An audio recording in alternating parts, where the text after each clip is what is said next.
Some people take the straight path in life. But at Arizona State University, we respect your twists and turns. They make our online students more driven to excel in their professional lives. That's why our personalized suite of services empowers you with innovative resources and staff that sticks with you. Make your next turn with one of our 300-plus programs at ASU, #1 in innovation for 9 consecutive years. Visit us at asuonline.asu.edu to learn more. So, David. Michelle? Okay, we're going to chat balloons. We will get into it. Ooh, that was an interesting one. It was a good one. But what we're really going to focus on today is ASIO boss Mike Burgess fronting Senate estimates. Showed up Senate estimates. Can I say, he was literally a cameo. He walked in and went, bada bing, bada boom. Good to see you. See you around. I know. Gone. He was in and out, didn't dilly-dally. No, like a good spy. He just went, you know what? This is all you need to know, and I'm leaving you. Yes, Goodbye. but also a lot has happened with balloon coverage. Balloon gate, as I like to call it. Holy crap. So we should probably tuck into that one as well. Yes, because it actually came up in Senate estimates. He was questioned. It was asked, do you know if there are balloons over Australia? And we will give that answer soon. You're listening to I Spy, the Malcolm Roberts of Australian intelligence. I have a very important question. Okay, what is it? It's a very important question for the head of ASIO. How do you feel about prawn toast coming from China? That's Chinese. How do we know that our prawn toast isn't watching us right now? Because you eat it. Thank you very much for that. I yield to the chair. Hello and welcome to I Spied. My name's Michelle Stevenson. I'm here with David Callan, and we're going to touch on ASIO boss Mike Burgess, who fronted Senate estimates. Now, as you know, he's been the Director General of Security in charge of ASIO since 2019. Yeah. He's been on a mission to bring ASIO out of the shadows, at least in part. Yeah. And he did a real brief moment in Senate estimates, and we kind of got a lot out of it. John Krasinski was in like the cinema that I watched the Jack Ryan premiere in. He was in there longer, I reckon, than Mike Burgess was in front of estimates. But before we get into that, because he did briefly chat about the Chinese balloon incident, but before we get into that, I mean, we'd be remiss if we didn't talk about what's happened since we did last ep. Holy crap. What was it? We talk about balloons and then suddenly the Chinese go, well, let's release more. Obviously, people like them.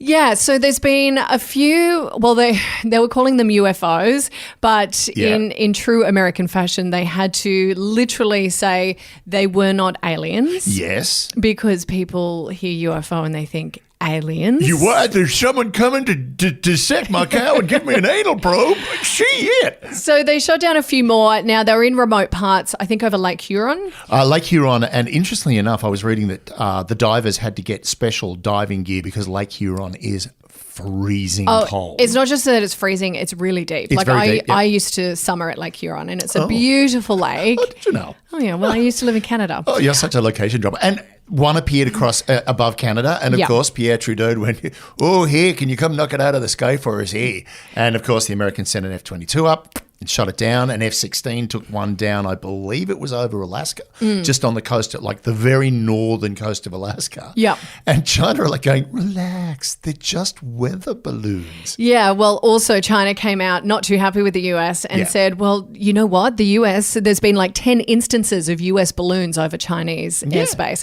And of course, the US are not saying that happened. No. So it's kind of playing tit for tat at the moment, but it's not boding well for the US-Chinese relations. It's not. And I mean, the big problem about that is it's a problem for them, but it could actually wind up being a bit of a bonus for us if something else that came up in Senate estimates, or it came up this week, not through Senate estimates, but it definitely will come into it, is the cameras in defence that are all Chinese. Yes, yeah, and I was going to get into that because we'll talk to that. Burgess said he can't comment in detail, but he does say that spy balloons are not the principal means by which people are spying on Australia. What a very delicate way of putting it. It's not the principal means. No, of course not. Instead, the Department of Defence have to rip out more than 900 Chinese-made security devices from government buildings, which I'm like, how did that get through? Now, here's the interesting point. Point one was the audit was done by one James Patterson, Liberal senator, who was the head of the Intelligence Committee in Senate and is now the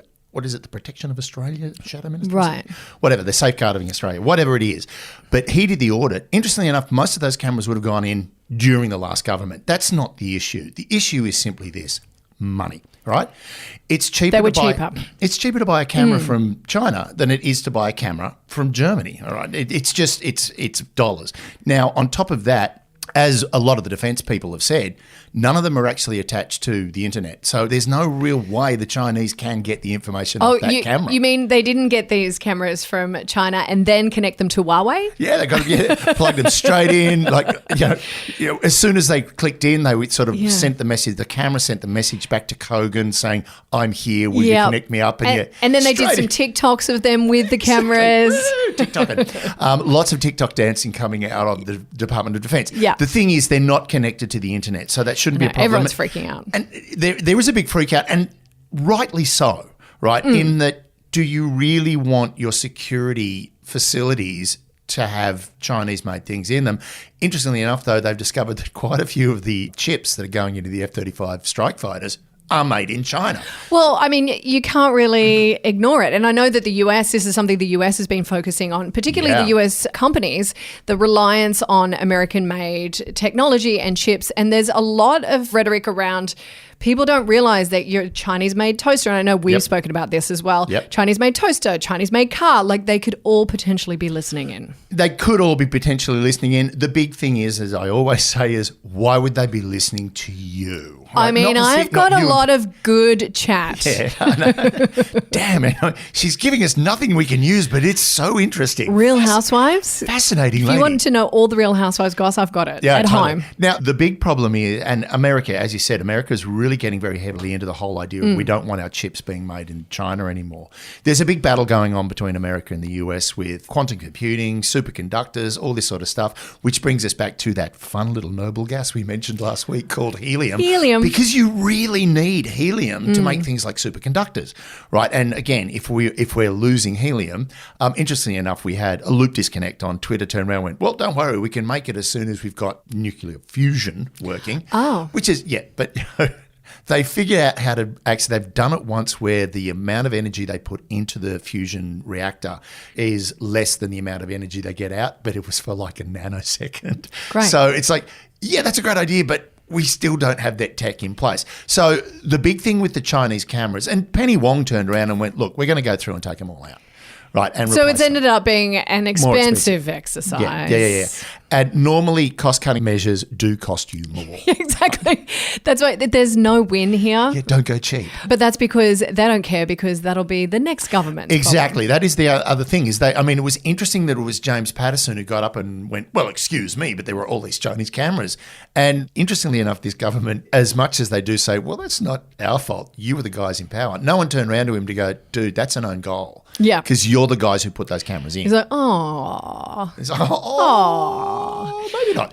Anyway, getting back to Burjo. So his opening statement was really interesting. Oh, I like it. Yes, he called Australia's security outlook as complex, challenging and changing. Can I just say one thing on that? Complex. Yeah. That's literally our security outlook all the time. I know. So it was a great blanket statement to go, we've still got a lot of challenges. Described foreign interference activity as an attack on our way of life. Now that to me is American rhetoric. Oh, yeah. But, that's the thing you want to have. And Senate estimates is all about assuaging the curiosity and, potential aggro coming out of, generally it's the crossbench you've got to deal with and the opposition. And interestingly enough, it was the crossbench that featured very heavily in this Senate estimates committee. Yes, I know. There was a lot of questions from Pocock, and I think Shoebridge was big. Yes. Malcolm Roberts popped in.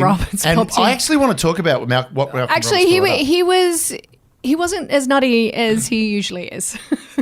Which is saying a lot. That's saying a lot. He asked a legitimate question and I was like, where's the crazy? Waiting for the crazy. Well, there was a little bit of crazy because it's literally the way his eyes sort of shiver. He's got that sort of like, he's got crazy eyes. He's got psychopath eyes. Yeah, but he breathes through them, I believe. If you put his mouth and nose underwater, he can still breathe through his eyes.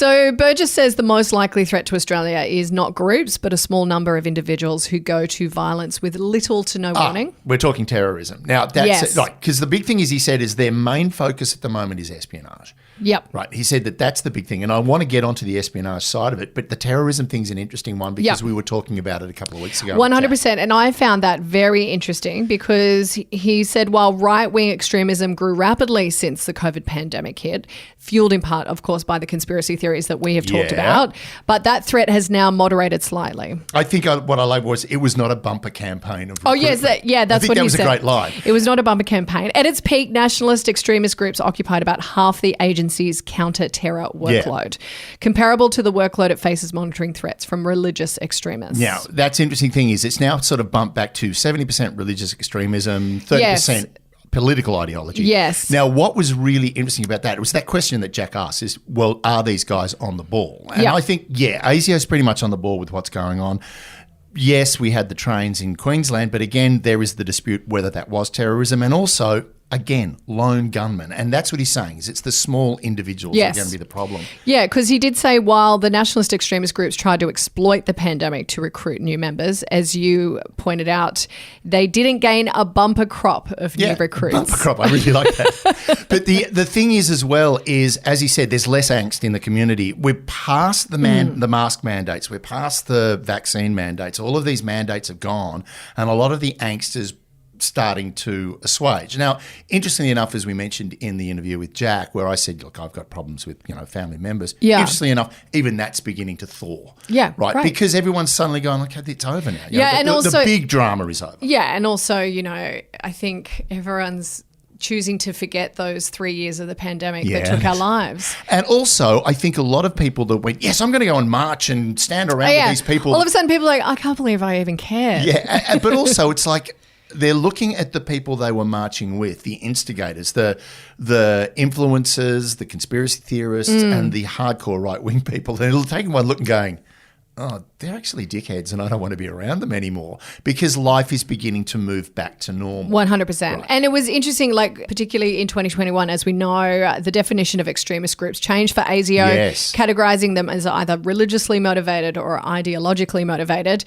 Now, he did say that he rejected some criticism, and I found this interesting, from some Muslim groups who object to the use of the term religiously motivated extremism. Yeah. Now, there is a point that they have that, you keep calling it religious extremism and then political extremism.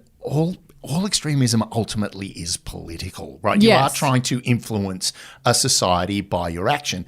Now, the problem is it's where the ideology springs from, right? So that political ideology is springing from, say, a Muslim group that believes that the entire world should be a caliphate under Sharia law. Yeah. Well, I'm sorry, that's not the way we don't share your beliefs. I mean, there's the old thing, you used to say to a Catholic priest is, I appreciate your religion, just don't try to shove it down my throat.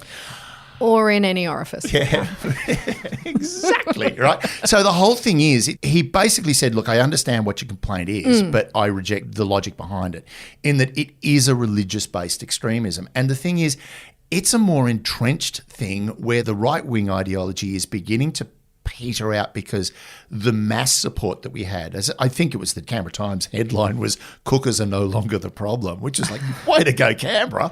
I just think the whole idea is, as we said before, a lot of these people that got caught up in that maelstrom are now beginning to pull away from it, going, this isn't for me. Well, also, as we've spoken about, a lot of this came out of, people being stuck at home in lockdown and had nothing else to do but be on the internet. The devil makes what work for idle hands, or however that phrase goes. Boy, I screwed that up. Oh, my God. Yeah, I'm not good with religious quotes. What has he said? It is true there are less people in this country who would want to conduct acts of violence in the name of their cause, but there is still volatility in the mix with people who have a range of grievances around social, economic, or some conspiracy theory. Yeah, and I think that we see that as well. Like, if you look to the UK, there's a lot of agitation and dissent because of kind of younger generations and people living on the fringes of society. Yeah. And I think we're seeing that kind of filter on through to Australia. Like, we've talked about the incels, we've talked about the cookers. There is this kind of portion of Australian society who are agitating for change and are willing to use violence. Yeah. Now, look, ultimately people are people. right? And considering people are people? People are people. Okay. All the world over. We all have the same wants, needs, desires. They go through the prism of our social constructs of religion, politics, the whole thing. So in places like the UK, Australia, the United States, we have very similar systems, right? We have very similar cultures. So it's not beyond the realms of possibility that if it happens in the US, it'll happen in Australia and through a society. You look at places like China where, funnily enough, I mean, the whole idea of people go, oh, they'd never demonstrate. They demonstrate all the goddamn time over there. Yeah. It's just tightly controlled. Yeah. Right? So it's in your more authoritarian states. Yeah. There isn't as much violence. Well, A, we don't see it because it won't be publicised, but B, it's a lot more tightly controlled because their intelligence and their security services and their policing is a lot more hands-on. It's a lot more despotic. So the whole idea of Australians sort of like going, we're really angry because we've been locked in, completely understandable. It's also very understandable that a lot of people, as you said, are like sitting there going, what was I angry about? Hang on, I can go to the cricket again. Who cares, right? Yeah. So there is that thing where, and I know from experience with people in my family and friends that had careers that were taking them around the country and around the world, and suddenly you're stuck at home. Man, that will drive you, it'll drive you crazy. Yeah. So the whole thing is, I think, as he put it, the right-wing extremism is beginning to peter out. It's not gone, right? That's the one thing he said. As he said, what was it? The threat level was dropped from probable to possible. But as he said, that doesn't mean negligible.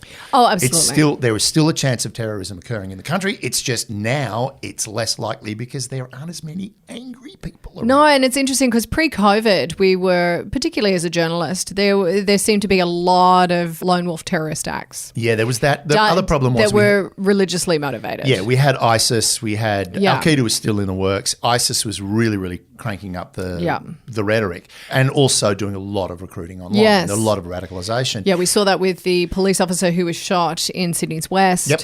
And there were instances, even in Melbourne, a lot of instances in Melbourne that we saw as well. Well, the stabbing on, Burke Street, which was Burke terrible. Street Mall. So it just seems, though, that it's almost like ISIL and Al-Qaeda, they kind of just went, can't be bothered. You know what? We took a couple of years off because of the pandemic, and now retirement's fun. I quite like this. Yeah. This whole idea of not being shot at's pretty cool. Yeah.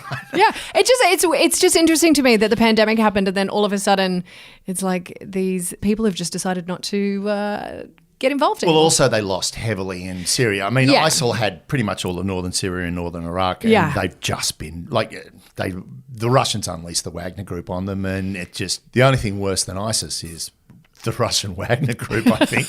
Those guys don't take, like that classic thing with the head of Wagner Group sending the bloody sledgehammer to the UN, the EU. And it was the sledgehammer they used to kill a guy who deserted. It's like, dude, that's just wrong on so many levels. Terrible. It's terrible. Now, let's get back to Burjo. Our good old mate Burjo. Okay. He'll never come on our show if I keep calling him that. Right, espionage. That's the big focus right now. And as he said, it is their principal priority, and last year was very productive in removing espionage and interference threats. Okay. Now, the interesting thing was, of course, as soon as he said that, I think everybody in the estimates committee went, China, yes. And even that's what Malcolm Roberts asked. Yes. And what was it? Australia is the target of sophisticated and persistent espionage and foreign interference activities from a range of hostile foreign services. Yeah, so a range. So we've got China. A range. So, we've got Russia. We've got Chinese military and domestic intelligence. Yeah. No. It would definitely be China and Russia. Yeah. Right? Russia is interested in Australia because of trade. I think more than anything else. We sell gas, they sell gas. And at the moment, I think we're selling a lot of gas because they're not allowed to. Well, they're selling it to India, who then on-sell it at double the price to Europe. But we do deal in a lot of similar areas, I think, trade-wise. And because of that, they're very interested. The interesting fact that I brought it up before is the fact that there's more Russian intelligence officers in Australia now than there were during the Cold War. And do you think the AUKUS agreement has stirred this kind of anti-Australianism in some of these countries? Well, it's kind of made them pipe up and go, well, what's Australia doing? Well, I think that would be more of a potential threat to our neighbours, so it would be more regional. It would be countries like Indonesia, India, Thailand, all of the local area are going to be more focused on the potential, like the question of what the hell is Australia doing? Yeah. But the other thing is Russia and China China, of course, would be very interested in AUKUS because, again, we're in the neighbourhood. And hang on, what are you doing suddenly floating around in American nuclear subs that you'll get in 50 years, maybe, if you're lucky? But we're never going to get them. Russia would be very interested because they would see us as a soft target for intelligence penetration and getting that kind of technological information out of us. That was the way they approached Woomera back in the 50s. Like, they really targeted Woomera heavily because not only were we testing part of the British atomic testing program, we also were testing things like Harpoon, over-the-horizon ship-to-ship missiles. All this sort of technology was coming through.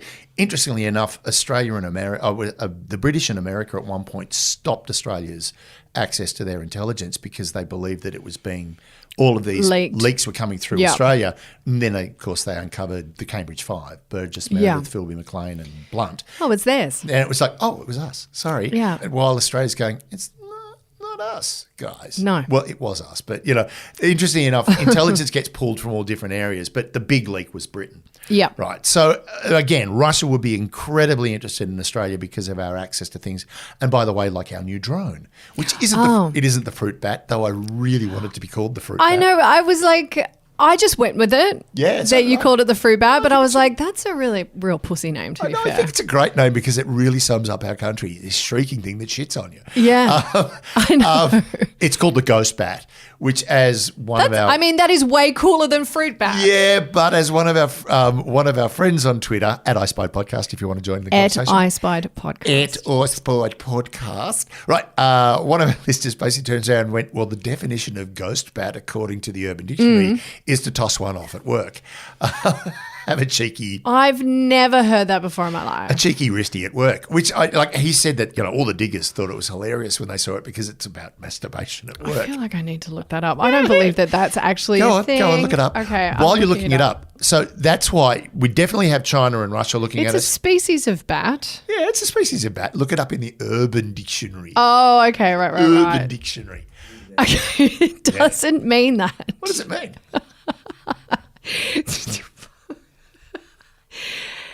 When a man... Yes. When a man pulls the loose skin on his balls outwards to look like veiny wings of a bat and the penis scrunches inward to look like the head. Oh, puppetry of the penis style. Yes. Yeah. Worked with those. I actually went to an audition for that one. Oh, did you? Yeah, for the... Puppetry of the penis? It was at the Comedy Festival in Melbourne. But did you need a penis? No. I wasn't auditioning. Okay. I was on the selection panel because I'm standing there with one of the guys from Puppetry of the Penis, a mate of mine who was a theatre director who was directing Puppetry of the Penis. We're at the festival bar. Yeah. And one of the guys from Puppetry of the Penis was like, oh, this sucks, man. We've lost one of our guys. He couldn't do it. He was hung, but it just didn't work for him. And it's like this young comedian was standing there and went, oh, I'd love to do something like Puppetry of the Penis. And the director went, get it out. This is in the middle of the festival bar. And the guy went, oh, here, and the director and the actor just went, mate, if you can't do it here, you can't do it on stage. No. The guy whipped it out, and literally the three of us were like, holy, oh yeah. And the guy toured for years with them. The guy was hung like a horse on steroids. Oh my God. Anyway, what a digression. There you go. Back to the bat. So the thing is, it's not just China and Russia that are going to look at us. No. Indonesia are going to be interested in Of course. Pretty much every government in the world spies on every other government in the world because we want to know your secrets. So when he turned around and when everyone went, China, he went, well, yeah, of course, China, but everybody else as well. Yeah. Right? There are going to be countries that we don't, the Five Eyes aren't going to spy on us because we share intelligence. Yeah, and interestingly as well, Pauline Hanson had a lot of words to say recently as well about China and has declared that China has its sights on Australia. She's urged the PM to remain diplomatic without getting too friendly, which, I mean... Okay, so Pauline's right into stating the bleeding obvious. I know. It's they're spying on us, but be nice. Oh, duh. Yeah, of course we're being nice because we actually need them. We need them. For our economy. Right. Now, interestingly enough, Malcolm Roberts brought up this thing that I thought was a really... a lot of people sort of went, I couldn't bear watching him, he's mad. Yeah. And it's but he brought up this thing... He sometimes, I will say the one thing, he does sometimes it makes sense. He basically asked a question about a Communist Party contact point in Sydney, right? Now, Mike Burgess just played it with a straight bat and went, I can't comment on investigations or operations, and I don't know what you're talking about in that media context. Right? Yes. I found that very interesting because I don't know what it meant. Yeah. Basically, it's him going, shut up and shut up now. Oh, because okay. there is an organisation called, it's a human rights NGO called Safeguard Defenders. It's just like, oh, That should be like a kid's cartoon. it should either be a kid's cartoon or it's the next iteration of something by Marvel. Yeah. Right? Safeguard Defenders. Shut up, we're at civil war. Right, so Safeguard Defenders focus heavily on human rights in China and Vietnam. Yeah. Right, now I did a bit of a deep dive into these guys. One of them has won the Magnitsky Prize for human rights. Now, Sergei Magnitsky, who was a journalist in Russia, who just uncovered a lot of corruption in Moscow and then was found beaten to death just outside the Kremlin. Oh, he didn't fall out a window? No, that's reserved specifically for oligarchs. Yes. Only oligarchs get the window. They get the luxury of the window. Get the shit kicked out of them. Yeah. Right. So basically, these guys have won human rights prizes. They're a fairly it's really difficult to realize, to know whether these guys are on the up and up or they're just anti-China hawks. But essentially, they've said that the Chinese police have set up police service stations in 110 countries around the world or something. Wow. Right. United States, Japan, Spain, France, and Australia. Now, the Chinese government has said, of course, we've got a police liaison in case you want to renew your driver's license or ID, because they have Chinese, people in the diaspora would still have Chinese licenses and things like that. So if you want to renew your license, come on down to the Chinese MyGov store and get your license renewed. The thing that Safeguard Defenders are saying is they're using it as a way to intimidate the diaspora. Right. Turning around to, say, known criminals or known dissidents that have fled the country and are living, say, in Sydney. They're now turning around to them. They're making contact with them and saying, mate, if you don't come home, we're going to start taking it out on your family. Oh. Which is not an unheard of thing. No. The interesting thing is there's no evidence to this point yet. So for Burjo to turn around and go, yeah, in this context, I don't know what you're talking about. To say it's a Communist Party contact point, it's a really easy way for him to turn around and go, yeah, no, don't know what you're talking about. But we have operations going on against the Chinese, obviously, and I can't talk about that. Now, the thing is, if he turned around and said, is there a contact police station set up in Sydney to talk to the diaspora about coming home or killing your family, he probably still would have gone, yeah, no, I can't comment.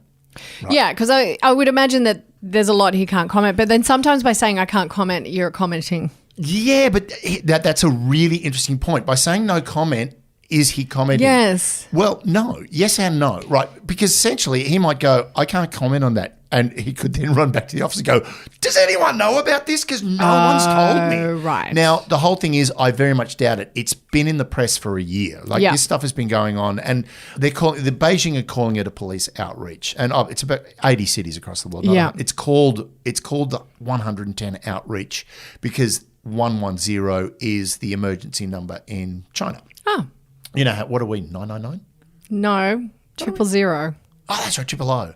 999's America. Yes. Yeah. This way, do you then it became 911. No, 999's UK. 911 is so America. 911. The interesting thing about 911, if you dial 911 in Australia, it connects you to 000 because a lot of kids grow up on American television. 911. Yeah.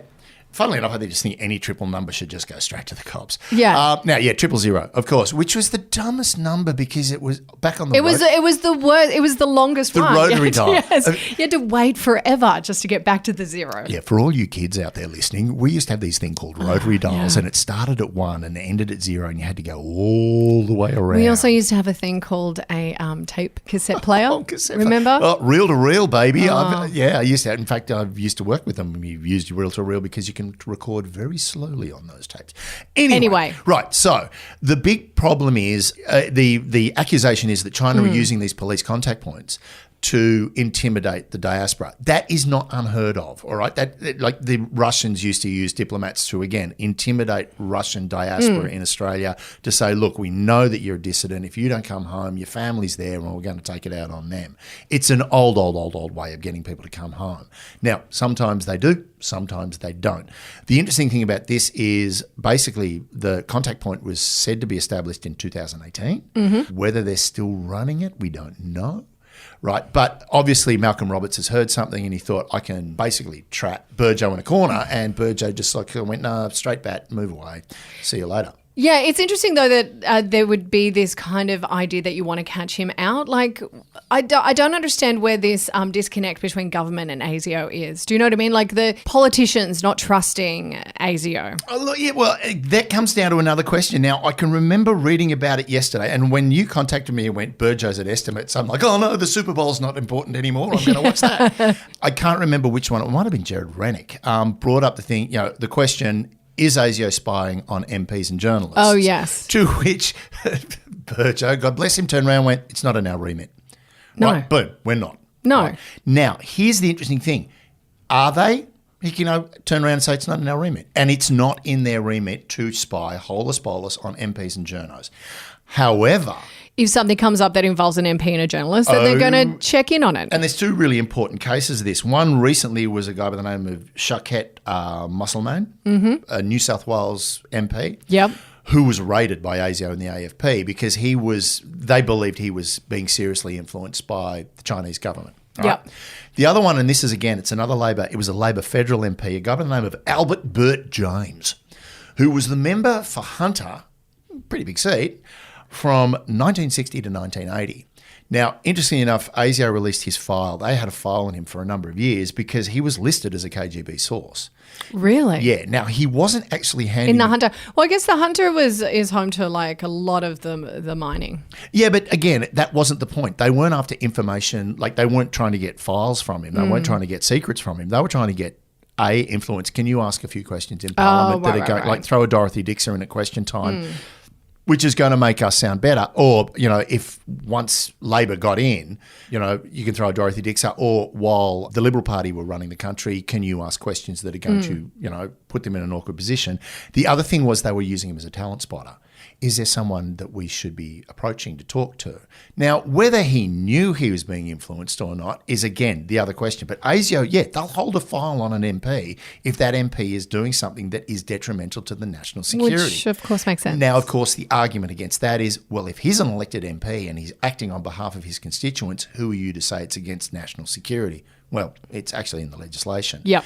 With journalists, again, they're not going to follow you. Well, maybe they will because you talk to me. No one cares. No one cares. But they will look at a journalist if that journalist is using their position to, again, push a foreign national interest.